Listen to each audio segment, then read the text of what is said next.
बिल्लाहि मिनश शैतानिर रजीम बिस्मिल्लाहिर रहमानिर रहीम अल्लाहुम्मा सल्लि अला सय्यिदिना मुहम्मद व अला आलि सय्यिदिना मुहम्मद व बारिक वसल्लम सल्लल्लाहु। आका सल्लल्लाहु अलैहि वसल्लम की ग़ुलामी में बहुत से लोगों ने काम किया।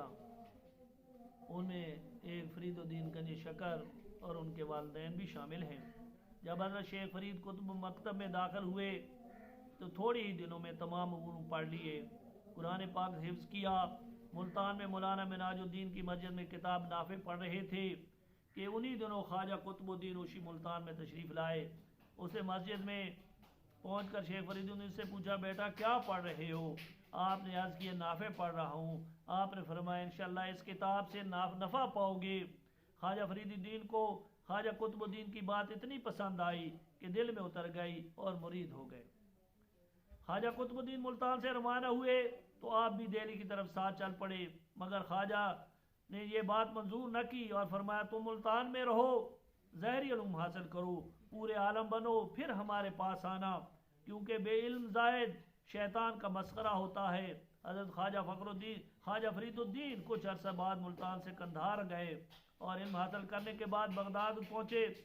उन्होंने शेख शहाबुद्दीन सहरवर्दी, सैफुद्दीन बहाजी, साद हमूई, बहाउद्दीन हमूई, शेख बहाउद्दीन ज़िक्रिया मुल्तानी, शेख औदुद्दीन करमानी, शेख फरीदुद्दीन निशापुरी जैसे औलिया अल्लाह मौजूद थे। आप इन बुजुर्गों की मजलिस में रहे।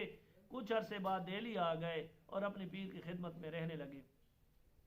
ख्वाजा कुतुबुल अक़ताब ने हज़रत शेख फरीदुद्दीन के लिए एक अलहदा हुजरा बनाया। आप हुजरे में रूहानी तरबियत दी गई और खिलाफत अता किया गया। हज़रत ख्वाजा फरीदुद्दीन गंज शकर की वलायत और करामत की शोहरत आलम इस्लाम में फैली तो हज़ारों तशंगान बाद रूहानियत आपके दरवाजे पर जमा होने लगे।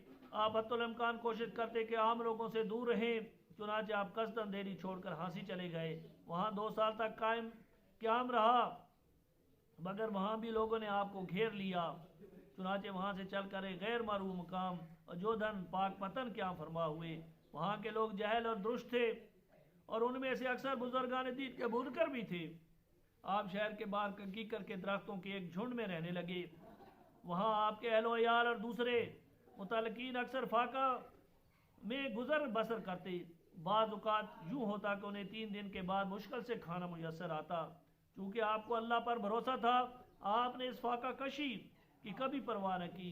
ऐसा ऐसा फतुहात और नजराने पहुँचना शुरू हुए, लेकिन जो कुछ आता आप गरीब और मुसाफिरों में तकसीम फरमा देते। खुद ढेले खाकर गुजारा करते। उन दिनों पाक पतन के काजी शहाबुद्दीन थे। एक खुश्क मुल्ला था। हज़रत शेख की मशहूरी देखकर तो हसद और भूख से जल उठे। पाक पतन के जागीरदारों को आपके खिलाफ उभारा और कहा, यह शख्स गैर शरअ है, समाज सुनता है और रक्स करता है, उसे यहाँ से निकाल देना चाहिए। वहाँ के ज़मींदारों और जागीरदारों ने मेहरों के साथ मिलकर मुल्तान के गवर्नर को खत लिखा। अगर जो सुरूर रक्स करे तो उसका इलाज क्या करना चाहिए। मुल्तान के गवर्नर ने जवाब दिया कि पहले इस शख्स का नाम लिख कर भेजो, इसके बाद हुक्म लिखा जाएगा। काजी ने हज़रत ख्वाजा मसूदुद्दीन शकर गंज का नाम लिखा तो मुल्तान के गवर्नर को बड़ा गुस्सा आया और उसने काजी को सख्ती से लिखा, तुम ऐसे शख्स की खिलाफत बात करते हो जिसके अमाल और अखबार पर किसी आलिम दीन या शेख तरीक़त ने उंगली नहीं उठाई। काजी इस बात पर भी राजी ना हुआ और एक कलंदर को कुछ रुपया देकर कहा कि वो ख्वाजा फरीद को कत्ल कर दे। चुनांचे एक दिन शेख गुदड़ी ओढ़े मुराकबा फरमा रहे थे कि अचानक वो कलंदर अंदर आया और आपकी नीयत को भांप गए। किसी खादम को आवाज़ दी। उस वक्त सुल्तानुल मुशैख निज़ामुद्दीन औलिया मौका पर पहुंच गए।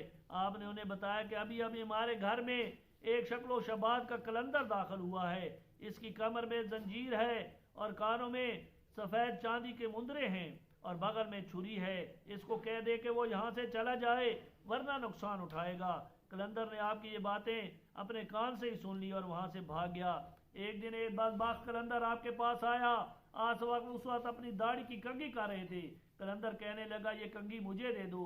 आपने फरमाया, ये कंघी मुस्तामिल है, तुम्हें नहीं मंगवा दूंगा। कलंदर ने बुलंद आवाज से चिल्लाकर कहा, मुझे यही कंघी दे दो तो तुमको बरकत हो। आपने फरमाया, मैंने तुम्हें और तुम्हारी बरकत को दरिया में फेंक दिया है।